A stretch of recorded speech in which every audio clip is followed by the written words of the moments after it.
Welcome educators, welcome to our channel study mat. Previous వీడియోలో మనం HTML basic tags గురించి discuss చేసాము. HTML basic tags గురించి ఎటువంటి డౌట్స్ ఉన్నా కానీ మన ఛానల్లో ఉన్న ప్రీవియస్ వీడియోని ఒకసారి విజిట్ చేయండి. సో ఈరోజు వీడియోలో టాపిక్ వచ్చేసరికి HTML ఫార్మాటింగ్. సో ఈ కాన్సెప్ట్ డిస్కస్ చేసే దానికన్నా ముందు మనం ఒక ఎగ్జాంపుల్ తీసుకుందాం. సో మనం HTMLని యూస్ చేసి ఏదైనా ఒక వెబ్ పేజ్ని డెవలప్ చేసాం అనుకుందాం. సో ఆ వెబ్ పేజ్ని అందంగా కనబరచడం కోసం మన CSSని తీసుకుందాం. అంటే కలర్స్ మార్చడము, బ్యాక్గ్రౌండ్ కలర్ మార్చడము, సో అలా కొన్ని మోడిఫికేషన్స్ చేసి మన వెబ్సైట్ని అందంగా కనబడేలా చేస్తాము. సో ఈ HTML ఫార్మాటింగ్ కాన్సెప్ట్ ఎందుకు యూస్ అవుతుందంటే ఆ CSSని యూస్ చేయకుండా మన టెక్స్ట్ని అందంగా కనిపించడం కోసం యూస్ చేస్తాం. సో ఈ HTML ఫార్మాటింగ్ కాన్సెప్ట్ని దేనికోసం యూస్ చేస్తామంటే టెక్స్ట్ని బెటర్ లుక్ కోసం without using CSS concept. So అందులో ఫస్ట్ ట్యాగ్ వచ్చేసరికి బోల్డ్ ట్యాగ్. సో ఈ బోల్డ్ ట్యాగ్ని మనం దేనికోసం యూస్ చేస్తామంటే మన వెబ్ పేజ్లో ఏదైనా టెక్స్ట్ బోల్డ్ ఫార్మాట్లో కనిపించడం కోసం యూస్ చేస్తాం. సో దీని సింటాక్స్ వచ్చేసరికి opening tag B and closing tag B. Bold tag use చేయడం వల్ల మనం అవుట్పుట్లో వచ్చే టెక్స్ట్కి బోల్డ్ ట్యాగ్ ఎటువంటి ఇంపార్టెన్స్ ఇవ్వదు. సో ఇది ఏ రకంగా ఇంప్లిమెంట్ చేస్తారనేది ఇప్పుడు చూద్దాము. సో మనం HTML బేసిక్ స్ట్రక్చర్ని తీసుకుందాము. సో ఇప్పుడు స్టడీ మ్యాట్ అనేది నేను బోల్డ్లో అవుట్పుట్లో రావాలని అనుకుంటున్నాను. సో అందుకని మనం ఇప్పుడు ఓపెనింగ్ ట్యాగ్ B తీసుకుని స్టడీ మ్యాట్ని ఇంపోర్ట్ చేస్తాను అండ్ బోల్డ్ ట్యాగ్ని క్లోజ్ చేస్తాను. సో సేవ్ చేసి ఇది ఏ రకంగా అవుట్పుట్ వచ్చిందనేది చూద్దాము. ఏదైనా నోట్ ప్యాడ్ కోడ్ని మోడిఫికేషన్ చేసామంటే ఆ అవుట్పుట్ కనబడడం కోసం మనం వెబ్ పేజ్ని రీఫ్రెష్ చేయాలి. సో అందుకని ఇప్పుడు మనం రీఫ్రెష్ చేద్దాము. రీఫ్రెష్ చేస్తే స్టడీ మ్యాట్ అనేది అవుట్పుట్లో రావడం చూసాము. అలానే స్టడీ మ్యాట్ టెక్స్ట్ బోల్డ్లో రావడం కూడా చూసాము. సో ఈ విధంగా మనం ఏదైనా టెక్స్ట్ని వెబ్ పేజ్లో బోల్డ్లో రావడం కోసం మనం ఈ బోల్డ్ ట్యాగ్ అనేది యూస్ చేస్తాం. నెక్స్ట్ ట్యాగ్ వచ్చేసరికి స్ట్రాంగ్ ట్యాగ్. సో ఈ స్ట్రాంగ్ ట్యాగ్ అనేది సేమ్ బోల్డ్ ట్యాగ్ లానే ఉంటుంది. ఈ స్ట్రాంగ్ ట్యాగ్ అనేది వెబ్ బ్రౌజర్కి ఏమని చెప్తుందంటే అవుట్పుట్లో వచ్చిన టెక్స్ట్కి ఇంపార్టెన్స్ ఉందని చెప్తుంది. సో ఈ స్ట్రాంగ్ ట్యాగ్ సింటాక్స్ వచ్చేసరికి opening tag strong and closing tag strong. So మనం ఇప్పుడు స్ట్రాంగ్ ట్యాగ్ని ఏ రకంగా ఇంప్లిమెంట్ చేస్తారనేది చూద్దాము. సేమ్ బోల్డ్ ట్యాగ్ లానే ఉంటుంది. సో దీని సింటాక్స్ ఇంపోర్ట్ చేద్దాము. Strong closing tag strong. So ఇప్పుడు సేవ్ చేసి అవుట్పుట్ అనేది ఏ రకంగా వస్తుందనేది చూద్దాము. సో మనం రీఫ్రెష్ చేస్తే అవుట్పుట్లో ఎటువంటి చేంజెస్ అనేది లేదు. బట్ ఈ స్ట్రాంగ్ ట్యాగ్ అనేది వెబ్ బ్రౌజర్కి ఏమని చెప్తుందంటే ఈ స్టడీ మ్యాట్ అనే టెక్స్ట్కి ఇంపార్టెన్స్ ఉందని చెప్తుంది.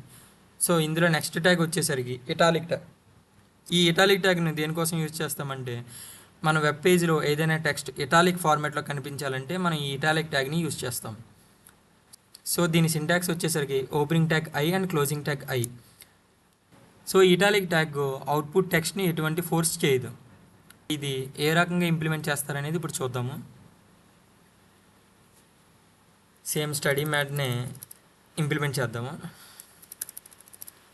I and closing tag I. So ఇప్పుడు సేవ్ చేసి రన్ చేసి చూద్దాము. సో రీఫ్రెష్ చేద్దాం. రీఫ్రెష్ చేస్తే ఇక్కడ స్టడీ మ్యాట్ అనే టెక్స్ట్ ఇటాలిక్ ఫార్మాట్లో రావడం చూసాం. సో మన వెబ్ పేజీలో ఏదైనా టెక్స్ట్ ఇటాలిక్ ఫార్మాట్లో రావాలనుకుంటే మనం ఈ ఇటాలిక్ ట్యాగ్ని యూజ్ చేస్తాం. సో నెక్స్ట్ ట్యాగ్ వచ్చేసరికి ఎంపసైజ్ ట్యాగ్. సో ఈ ఎంపసైజ్ ట్యాగ్ అవుట్పుట్ అనేది సేమ్ ఇటాలిక్ ట్యాగ్లోనే ఇస్తుంది. బట్ ఏంటంటే సో ఇటాలిక్ ట్యాగ్ని కొంచెం ఫోర్స్ చేస్తుంది. సో దీని సింటాక్స్ వచ్చేసరికి opening tag EM and closing tag EM. మనం ఎంపసైజ్ ట్యాగ్ని ఏ రకంగా ఇంప్లిమెంట్ చేస్తారనేది ఇప్పుడు చూద్దాము. సో I ప్లేస్లో EM పెడితే ఎంపసైజ్ ట్యాగ్ అయిపోతుంది. సో ఇప్పుడు సేవ్ చేసి ఏ రకంగా అవుట్పుట్ వస్తుందనే చూద్దాము.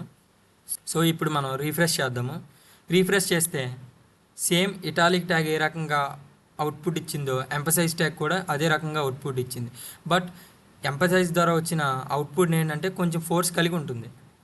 సో ఇందులో నెక్స్ట్ ట్యాగ్ వచ్చేసరికి మార్క్ ట్యాగ్. మార్క్ ట్యాగ్ని దేనికోసం యూజ్ చేస్తామంటే మన వెబ్ పేజ్లో ఏదైనా టెక్స్ట్ని హైలైట్ చేయాలనుకుంటే ఈ మార్క్ ట్యాగ్ని యూజ్ చేస్తాం. సో దీని సింటాక్స్ వచ్చేసరికి opening tag mark and closing tag mark.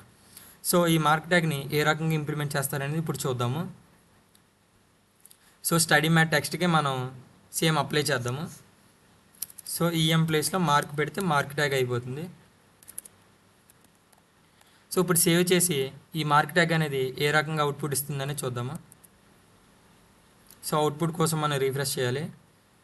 Refresh చేస్తే ఇక్కడ స్టడీ మ్యాట్ అనే టెక్స్ట్ని ఎల్లో కలర్తో హైలైట్ చేయడం చూసాము. సో సో ఈ విధంగా మనం మన వెబ్ పేజ్లో ఏదైనా టెక్స్ట్ని హైలైట్ చేయాలనుకుంటే ఈ మార్క్ ట్యాగ్ని యూజ్ చేస్తాం. సో నెక్స్ట్ ట్యాగ్ వచ్చేసరికి అండర్లైన్ ట్యాగ్. ఈ అండర్లైన్ ట్యాగ్ని దేనికోసం యూస్ చేస్తామంటే మన వెబ్ పేజ్లో ఏదైనా టెక్స్ట్ అండర్లైన్ అవ్వాలనుకుంటే ఈ అండర్లైన్ ట్యాగ్ని యూస్ చేస్తాం. సో దీని సింటాక్స్ వచ్చేసరికి opening tag you and closing tag you. So ఇప్పుడు అండర్లైన్ ట్యాగ్ని ఏ రకంగా ఇంప్లిమెంట్ చేస్తారనేది ఇప్పుడు చూద్దాము. సేమ్ మనం ఇప్పుడు స్టడీ మ్యాట్ టెక్స్ట్కి అప్లై చేద్దాము. మార్క్ ప్లేస్లో యూ పెడితే అండర్లైన్ ట్యాగ్ అయిపోతుంది. సో ఇప్పుడు సేవ్ చేసి ఏ రకంగా అవుట్పుట్ వస్తుందనేది చూద్దాము. సో అవుట్పుట్ కోసం మనం రీఫ్రెష్ చేయాలి. రీఫ్రెష్ చేస్తే ఇప్పుడు స్టడీ మ్యాట్ టెక్స్ట్ కింద అండర్లైన్ రావడం చూసాం. సో ఈ విధంగా మన వెబ్సైట్లో ఏదైనా టెక్స్ట్కి అండర్లైన్ రావాలనుకుంటే ఈ అండర్లైన్ ట్యాగ్ని యూస్ చేస్తాము. సో నెక్స్ట్ ట్యాగ్ వచ్చేసరికి స్ట్రైక్ ట్యాగ్. సో ఈ స్ట్రైక్ ట్యాగ్ని దేనికోసం యూస్ చేస్తామంటే ఏదైనా టెక్స్ట్ని స్ట్రైక్ త్రూ చేయడానికి కోసం యూస్ చేస్తాము. సో దీని సింటాక్స్ వచ్చేసరికి opening tag strike and closing tag strike. So ఇది ఏ రకంగా ఇంప్లిమెంట్ చేస్తారనేది ఇప్పుడు చూద్దాము. సేమ్ స్టడీ మ్యాట్ టెక్స్ట్కి అప్లై చేద్దాము. యూ ప్లేస్లో స్ట్రైక్ ట్యాగ్ పెడదాము. సో స్ట్రైక్ ట్యాగ్ని క్లోజ్ చేద్దాము. సో ఇప్పుడు సేవ్ చేసి ఏ రకంగా అవుట్పుట్ వచ్చిందని చూద్దాము. సో అవుట్పుట్ కోసం మనం రీఫ్రెష్ చేయాలి. రీఫ్రెష్ చేస్తే మనకి స్టడీ మ్యాట్ టెక్స్ట్ని ఒక లైన్తో స్ట్రైక్ త్రూ చేయడం చూసాము. సో ఈ రకంగా ఏదైనా టెక్స్ట్ మనం స్ట్రైక్ త్రూ చేయాలనుకుంటే ఈ స్ట్రైక్ ట్యాగ్ని యూస్ చేస్తాం. సో నెక్స్ట్ ట్యాగ్ వచ్చేసరికి మోనోస్పేస్డ్ ఫాంట్. సో ఈ మోనోస్పేస్డ్ ఫాంట్ అంటే ఏంటంటే సో ఫర్ సపోజ్గా మనం ఇప్పుడు స్టడీ మ్యాట్ అనే అవుట్పుట్ టెక్స్ట్ని తీసుకుందాం. సో ఈ స్టడీ మ్యాట్ టెక్స్ట్ని అబ్జర్వ్ చేస్తే మనం ఎస్ అనేది ఒక సైజులో ఉంది, తర్వాత వై అనేది ఒక సైజులో ఉంది, యూ అనేది ఒక సైజులో ఉంది. స్టడీ మ్యాట్ టెక్స్ట్లో ప్రతి లెటరు డిఫరెంట్ సైజెస్ ఉన్నాయి. సో మనం ఈ మోనోస్పేస్డ్ ఫాంట్ని దేనికోసం యూస్ చేస్తామంటే ఏదైనా టెక్స్ట్ సేమ్ విడ్త్లో రావాలనుకుంటే మనం ఈ మోనోస్పేస్డ్ ఫాంట్ అనేది యూస్ చేస్తాం. దీని సింటాక్స్ వచ్చేసరికి opening tag TT and closing tag TT. So మనం ఇప్పుడు ఏ రకంగా ఇంప్లిమెంట్ చేస్తారనేది ఇప్పుడు చూద్దాము. సో ఇక్కడ నేను ఏం చేశానంటే స్టడీ మ్యాట్కి ముందు వెల్కమ్ అనే ఒక టెక్స్ట్ని తీసుకున్నాను. తర్వాత ఈ మోనోస్పేస్డ్ ఫాంట్ని ఇంపోర్ట్ చేద్దాము. టీటీని ఇంపోర్ట్ చేసి అండ్ టీటీని క్లోజ్ చేద్దాము. సేవ్ చేసి అవుట్పుట్ ఏ రకంగా వస్తుందనేది చూద్దాం ఇప్పుడు. సో రీఫ్రెష్ చేద్దాము. రీఫ్రెష్ చేస్తే మనం వెల్కమ్ తర్వాత ఈ స్టడీ మ్యాట్ టెక్స్ట్ అనేది డిఫరెంట్ ఫార్మాట్లో రావడం చూసాం. అండ్ అబ్జర్వ్ చేస్తే ప్రతి లెటరు సేమ్ విడ్త్తో ఉంది. సో ఈ విధంగా మనం వెబ్ పేజ్లో ఏదైనా టెక్స్ట్ సేమ్ విడ్త్తో రావాలనుకుంటే ఈ మోనోస్పేస్డ్ ఫాంట్ అనేది యూజ్ చేస్తాం మనం. సో నెక్స్ట్ వచ్చేసరికి సూపర్ స్క్రిప్ట్ టెక్స్ట్. సో మనం ఈ సూపర్ స్క్రిప్ట్ టెక్స్ట్ని దేనికోసం యూజ్ చేస్తామంటే ఏదైనా క్యారెక్టర్ ప్రీవియస్ క్యారెక్టర్ కన్నా ఆఫ్ హైట్ అబోవ్ కనిపించాలంటే ఈ సూపర్ స్క్రిప్ట్ టెక్స్ట్ని యూజ్ చేస్తాం. దీని సింటాక్స్ వచ్చేసరికి opening tag SUP and closing tag SUP. So ఇది ఏ రకంగా ఇంప్లిమెంట్ చేస్తారనేది ఇప్పుడు చూద్దాము. సో మొత్తం దీన్ని రిమూవ్ చేద్దాము. రిమూవ్ చేసి నేను x square plus y square అనే ఎక్స్ప్రెషన్ రాయాలనుకుంటున్నాను. ఎక్స్ ఎస్యూపీ టు ఎస్యూపీని క్లోజ్ చేయాలి. సో అలానే plus y square. So same ఈ ఎస్యూపీని కాపీ చేసి ఇక్కడ ఇంపోర్ట్ చేస్తున్నాను. సో ఇప్పుడు సేవ్ చేసి అవుట్పుట్ ఏ రకంగా వచ్చింది అనేది చూద్దాము. సో ఇప్పుడు అవుట్పుట్ని రీఫ్రెష్ చేస్తే x square plus y square అనేది రావడం చూసాము. సో ఈ రకంగా ఏదైనా ఒక క్యారెక్టర్ ప్రీవియస్ క్యారెక్టర్ కన్నా ఆఫ్ హైట్ అబోవ్ రావాలనుకుంటే సూపర్ స్క్రిప్ట్ అనే కాన్సెప్ట్ని యూజ్ చేస్తాము. సో నెక్స్ట్ వచ్చేసరికి సబ్స్క్రిప్ట్. సో ఈ సూపర్ స్క్రిప్ట్కి ఆపోజిట్ సబ్స్క్రిప్ట్. అంటే ఏదైనా ఒక క్యారెక్టర్ ప్రీవియస్ క్యారెక్టర్ కన్నా ఆఫ్ హైట్ బిలో రావాలనుకుంటే ఈ సూపర్ స్క్రిప్ట్ టెక్స్ట్ యూజ్ చేస్తాము. సో దీని సింటాక్స్ వచ్చేసరికి opening tag SUB and closing tag ఎస్యూబీ. ఇది ఏ రకంగా ఇంప్లిమెంట్ చేస్తారనేది ఇప్పుడు చూద్దాము. ఇప్పుడు నేను గ్లూకోజ్ ఫార్ములాని ఇంపోర్ట్ చేయాలనుకుంటున్నాను. గ్లూకోజ్ ఫార్ములా వచ్చేసరికి C6H12O6. సో ఇప్పుడు మనం దాన్ని ఏ రకంగా సబ్స్క్రిప్ట్ కాన్సెప్ట్ యూజ్ చేసి ఇంప్లిమెంట్ చేస్తారనేది చూద్దాము. C sub. సో 6 రావాలి మనకి. సో సబ్ని క్లోజ్ చేద్దాము. H12. సో ఈ sub opening tag and close tag copy చేసి ఇక్కడ పేస్ట్ చేద్దాం. సో ఇక్కడ వచ్చేసరికి H12. సో O6 సబ్ని పేస్ట్ చేసి 6 కాబట్టి same ఉంచుదాము.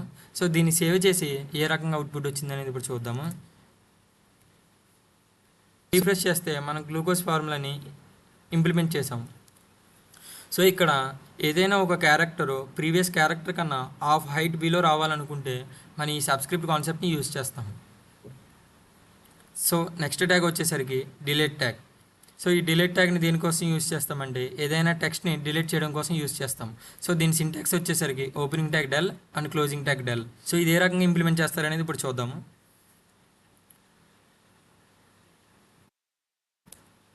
So opening tag del తీసుకున్నాను. సో ఇందులో టెక్స్ట్ నేను హలో తీసుకున్నాను. సో డెల్ని క్లోజ్ చేద్దాము. సో సేవ్ చేసి ఏ రకంగా అవుట్పుట్ వచ్చిందనేది చూద్దాం.